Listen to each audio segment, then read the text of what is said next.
Hello, Magical Mummas. Welcome to episode 12 of the Magical Mothering podcast.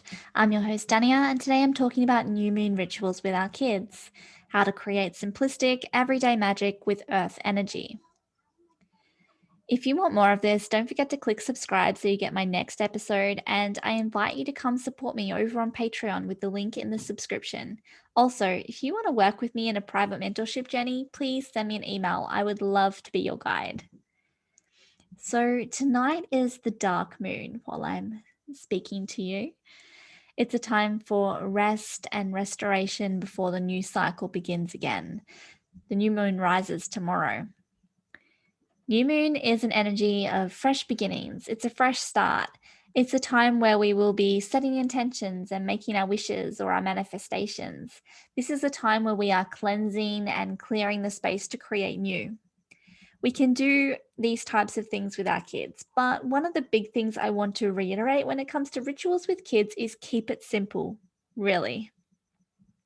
You don't need to go over the top. You don't need to do anything elaborate or say any long winded poems or phrases or come up with anything dramatic.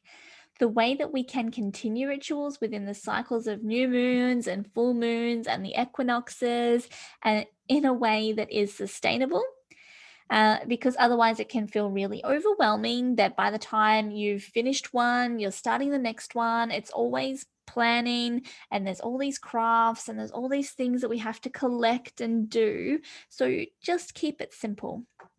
We want to be able to create this as part of our lifestyle. These will be part of the memories that our kids grow up with. So it's as simple as just noticing that the way the moon is moving. It might just be going outside and watching the moon phases. Today, we just started a moon phase journal to observe the next cycle. So I said to the kids, we can go outside and notice how the moon looks each night. Then, if you'd like to, you can draw your interpretation of it. So you can draw how you see the sky, or how you see the moon, or how it makes you feel, whatever you want to do. So this evening, the girls went out to find the moon and they realized it's all dark. We can't see anything, they said. I said, well, remember how I mentioned earlier that it's a dark moon? There isn't much light at the moment. That's why it's really hard to see any sign of the moon. And the girls drew in their square on their page, all dark. I asked them how it made them feel, and I was thinking maybe it's going to make them feel a bit worried. The moon's gone. But my eldest daughter said, I'm excited to see what will come tomorrow. She was excited to see a glimmer of hope in the next phase. The next day, as the moon shows its glimmer of light, it's a symbol of hope. It is that symbol of starting over. Our role as their guides is not to direct them and say, this means this is this. Just ask. Ask them to open up and notice and recognize how it makes them feel inside, and allow them to connect the dots in their own journey, because we're just holding the space for them to create their own recognition of the magic in the world that is around them already. When it comes to new moon rituals, we know that it's about energy closing down. All the energy is getting really, really tight and small and fading away until it's really, really taken up with darkness. This is a time where it's quiet. We know that when the sun goes down, it's time for quiet and slow. So when the moon is tucking all of its energy in, then we can say it's for us to tuck all our energy in. And then we can pull in and we can do lazy days.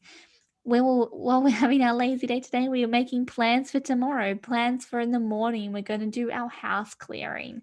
We're going to cleanse the house of all the old energy. We talked about different elements that we can use to cleanse. And my girls know that salt is really cleansing. So we spoke about making some salt water and sprinkling it with our fingers and flicking it around the house to clear the energy.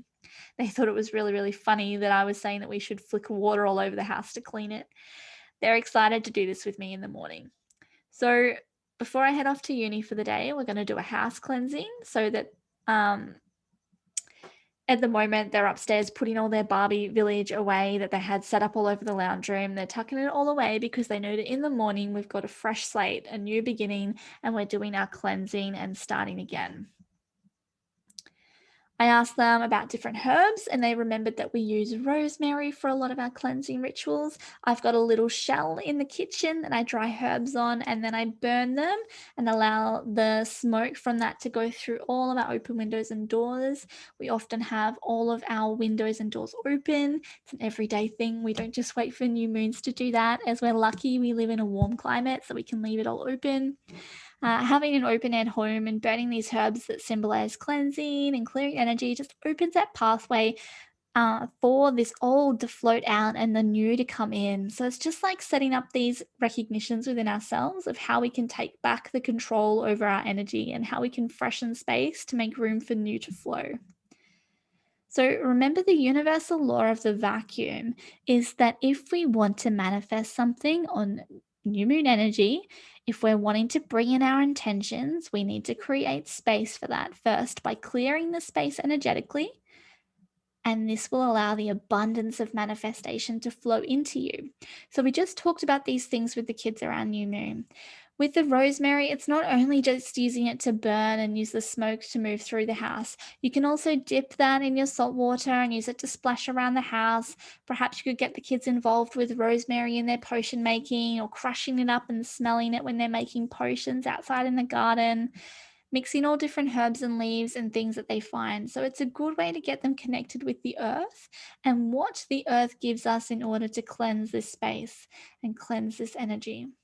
Knowing that we are energetic beings ourselves, we don't need to have external tools, although playing with herbs, salt, and water, these types of earth energies, are something that I really enjoy doing, and I love passing this knowledge on to my children. We must remember that the tools are just for fun. All of the energy is actually coming from within us. We are the source. We are the energy. We are the conduit for all of this to flow through us.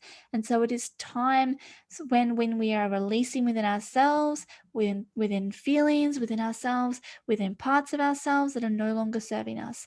This is something that's really, really valuable in asking kids to think about how that new moon phase, or that moon phase in general, made them feel.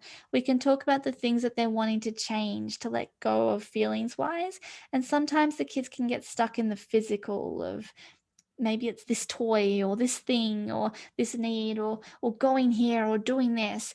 But if we can hold space for that need whilst asking for more information, we could say something like, okay, I see that that's bothering you and you want to change that. How would it make you feel if it was different? We are uncovering the feeling that lives underneath that. Because under that surface level is where we can do some deeper work. And I understand that not all kids are going to want to go there or be able to connect in with the emotion straight away or be able to name that. And that's why we are acting as their guide, to be able to connect in with them and ensure that their feelings are validated and bring them on board with this. We do need to hold space for ourselves. We do need to reclaim space for ourselves to work out what are the needs that we have, what are we wanting to manifest, and what are we needing to let go of in order to make space for that. So, connection to self is really important so that we can then hold space for our children. This is what I work with women, with mothers, to get to the connection to self stage so they can easily hold space for their children.